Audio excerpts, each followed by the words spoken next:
গত 5ই আগস্টের পর এই বাংলাদেশ আওয়ামী লীগের কেন্দ্রীয় কার্যালয়ের যেই অবস্থা হয়েছে সেটি আপনাদেরকে দেখাবো।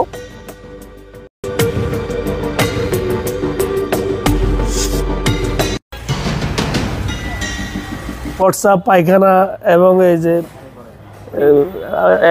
খারাপ লোকের আড্ডাখানা এবং এই মদ জুয়ারি এগুলোর আড্ডাখানা হয়ে গেছে আমার মনে হচ্ছে। এখানে প্রস্রাব করলাম, এখানে তো শুধু মানুষ প্রস্রাব করে না, আমার তো মনে হয় যে সর্বদলীয় সবকিছুই করা হয়। যা পরিস্থিতি দেখা যাইতেছে যে নিচে দুর্গন্ধগুলা মার্কেটে সাধারণ পাবলিক হয়রানি হইতেছে। টানা 15 বছর রাষ্ট্র ক্ষমতায় থাকা দল আওয়ামী লীগের কেন্দ্রীয় কার্যালয়টি যেন বর্তমানে একটি ভূতের বাড়িতে পরিণত হয়েছে।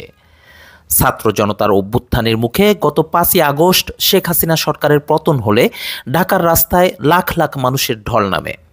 জনতার বিজয় মিছিল থেকে আওয়ামী লীগের কেন্দ্রীয় কার্যালয়ে অগ্নিসংযোগ ও ভাঙচুর চালানো হয়।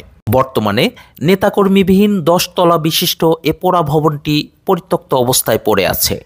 ধ্বংসস্তূপের ন্যায় দাঁড়িয়ে থাকা আওয়ামী লীগের কার্যালয়টি এখন পথচারী ও স্থানীয়দের মলমূত্র ত্যাগ এবং মাদকসেবীদের আখড়ায় পরিণত হয়েছে।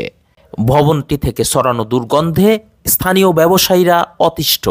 অথচ একটা সময়ে বাংলাদেশের অন্যতম বৃহৎ এ দলটির কার্যক্রম পরিচালিত হতো এই ভবনটি থেকেই।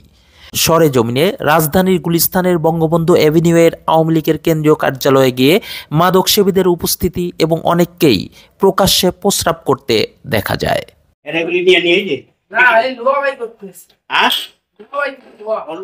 এদিক দিয়ে যাচ্ছি আর কি, হঠাৎ করে বাংলাদেশ আওয়ামী লীগের কেন্দ্রীয় কার্যালয়ে এখানে একটু মনের টান হলো, একটু দেখি কি হলো। এসে দেখলাম যে একটা ধ্বংসের স্তূপে পরিণত, মানে একটা ভাঙা ভূতের বাড়ির মতো হয়ে গেছে আর কি। দেখতে পেলাম মানুষ আসে এখানে, খুব খারাপ অবস্থা, ভিতরে অনেক দুর্গন্ধ। মনে হচ্ছে মানুষে এখানে আসে যে প্রস্রাব, পায়খানা এবং এই যে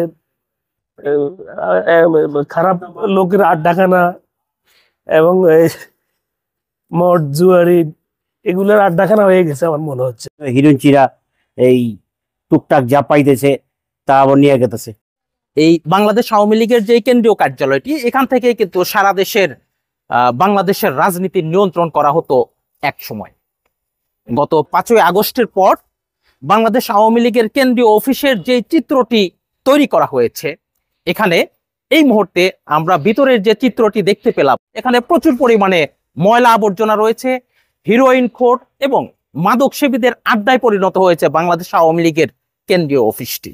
আওয়ামী লীগের কেন্দ্রীয় কার্যালয় থেকে এখন কেবলই মলমূত্রের দুর্গন্ধ এবং কখনো কখনো আপত্তিকর অবস্থায় কিছু অনাকাঙ্ক্ষিত ঘটনা ঘটতে দেখছে এলাকাবাসী। তাহসিন নুরি খোকন, TNK নিউজ, আওয়ামী লীগের কেন্দ্রীয় কার্যালয়, ঢাকা। আবু তালেব মেমোরিয়াল স্কুল, মাতৃস্নেহে গড়ে উঠুক আপনার সন্তান।